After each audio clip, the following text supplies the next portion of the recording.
Welcome to the Slop Farm. Enjoy the video.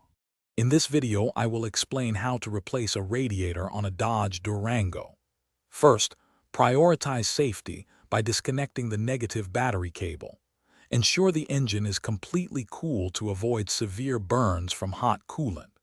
Gather your essential tools, such as a large drain pan, various wrenches, and a fresh supply of the manufacturer-recommended coolant. This preparation ensures a smooth and safe replacement process, protecting both you and your vehicle throughout the task. Now let's drain the old coolant. Position a large drain pan directly under the radiator's drain petcock. Open the petcock and remove the radiator cap to facilitate complete drainage, which typically takes about 10 to 15 minutes. Once drained, carefully disconnect both the upper and lower radiator hoses. Also, detach any transmission cooler lines, being mindful of potential fluid leaks from these connections. This step prepares the radiator for removal. With the coolant drained and hoses disconnected, it's time to remove the old radiator.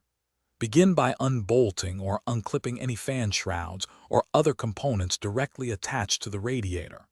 Next, locate and remove all mounting bolts or clips that secure the radiator within its bay. With these fasteners removed, carefully lift the old radiator straight up and out.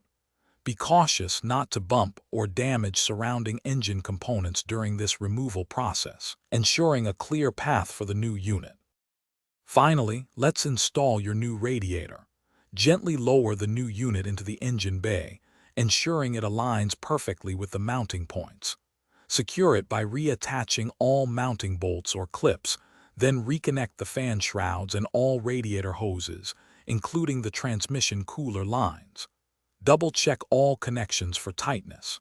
Refill the system with the recommended coolant, then start the engine and allow it to reach operating temperature to bleed out any trapped air, topping off as needed. Thanks for watching. Consider subscribing if we helped you today.